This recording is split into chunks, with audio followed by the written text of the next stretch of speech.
അഭിലാഷ് എപ്പോഴാണ് ജാനകി അമ്മയുടെ ആരാധകനായത്? ചെറുപ്പത്തിൽ മുതൽ കേട്ട് വളരുന്ന ശബ്ദമാണ് ജാനകി അമ്മയുടേത്. കൂടുതലും വീട്ടിൽ അച്ഛനും അമ്മയ്ക്കും വളരെ ഇഷ്ടമാണ് ജാനകി അമ്മയെ. അപ്പോൾ റേഡിയോയിൽ കേൾക്കുന്ന പാട്ടുകൾ ശേഖരിച്ചു തുടങ്ങിയിരുന്നു. പിന്നെ അപ്പ എറണാകുളത്തോ അല്ലെങ്കിൽ കോയമ്പത്തൂരൊക്കെ പോയി വരുമ്പോൾ കാസറ്റ്സ് കൊണ്ടുവരും. അങ്ങനെ ചെറിയൊരു കളക്ഷൻ സ്റ്റാർട്ട് ചെയ്തു.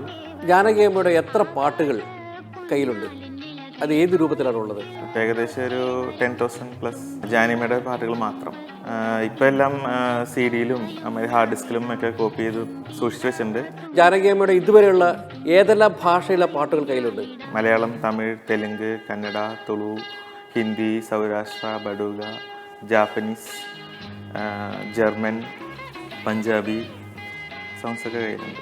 ജാനകിയമ്മയുടെ പാട്ടുപുസ്തകം നോക്കുകയാണെങ്കിൽ ആ പാട്ടുപുസ്തകത്തിന് തന്നെ പറയേണ്ട ഒരുപാട് കാര്യങ്ങൾ. കാരണം ജാനകിയമ്മ സംഗീതം പഠിച്ചിട്ടില്ല.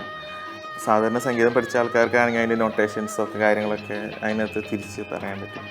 ജാനകിയമ്മയുടെ ബുക്കിൽ നിറയെ വഞ്ചിയും നക്ഷത്രവും സ്റ്റാറും കളറിങ്ങും ഒക്കെയാണ്. ശരിക്കും പറയുകയാണെങ്കിൽ അതൊരു ലിപി ജാനകിയമ്മയ്ക്ക് മനസ്സിലാവുന്ന ജാനകിയമ്മയുടെ ഒരു ഹാർഡ് വർക്കിംഗ് ആണ് ആ ബുക്ക്. രണ്ടാമതൊരാൾ ആ ഒരു പാട്ട് പാടാൻ പറയുമ്പോൾ ആ നൊട്ടേഷൻസ് നോക്കി ജാനകിയമ്മ പാടാന്ന് പറയുമ്പോൾ അതിൻ്റെ അക്ഷരങ്ങളുണ്ട്, തെലുങ്കിലെ അക്ഷരങ്ങളുണ്ട്. പക്ഷേ ജാനകിയമ്മയ്ക്ക് ആ ഒരു എന്താ പറയുക താളം അല്ലെങ്കിൽ ആ എന്ന രാഗം അതൊന്നും ഇപ്പോഴും അറിയില്ല. യഥാർത്ഥ ജാനകി അമ്മ എത്ര പാട്ടുകൾ പാടിയിട്ടുണ്ട്? ആ പാട്ടുകൾ എത്ര മലയാളം പാട്ടുകളുണ്ട്? ജാനകിയമ്മ 27,000 ഗാനങ്ങൾ പാടിയിട്ടുണ്ട്. പക്ഷേ അതിന്ന് മലയാളത്തിൽ 2,140 പാട്ടുകൾ സെലക്ട് ചെയ്തിട്ട് ചെയ്യായിരുന്നു. അത് எத்தனையோ நல்ல நல்ல பாடல்கள் எல்லாம் பாடினேன். அதெல்லாம் யாருக்காக நினைக்கிறீங்க? உங்களுக்காகத்தானே. உங்களுக்காக நான் பாடிருக்கேன். எல்லா பாட்டும் நீங்க கேட்டு ரசிச்சிங்கன்னா எனக்கு அவ்வளவு ஆனந்தமா இருக்கும் தெரியுமா. நான் உங்க ஜானகி.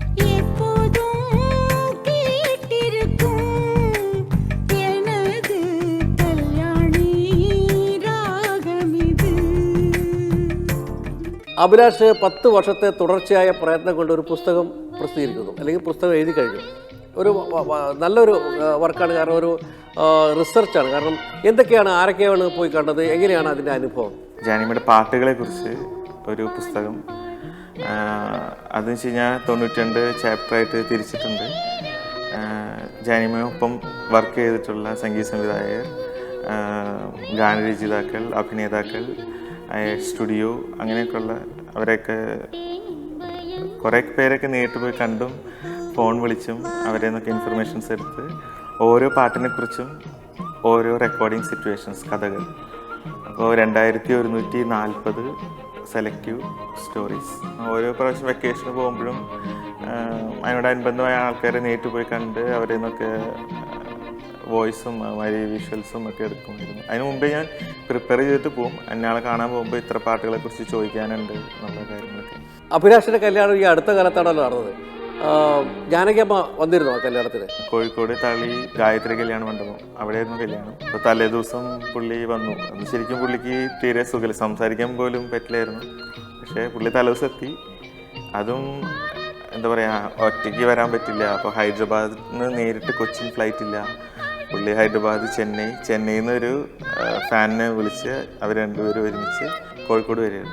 ജാനകി അമ്മയുടെ ഏറ്റവും ഇഷ്ടപ്പെട്ട പാട്ടുകൾ, ജാനകി അമ്മക്കും അഭിലാഷിനും ഇഷ്ടപ്പെട്ട പാട്ടുകൾ ഏതൊക്കെയാണ്? ജാനകിയമ്മയ്ക്ക് ഏറ്റവും ഇഷ്ടപ്പെട്ട വാസന്തപഞ്ചമി നല്ല ഇഷ്ടമാണെന്ന് പറഞ്ഞിട്ടുണ്ട്. അതുപോലെ താമരക്കുമ്പളെല്ലോ ഇഷ്ടമാണെന്ന് പറഞ്ഞിട്ടുണ്ട്.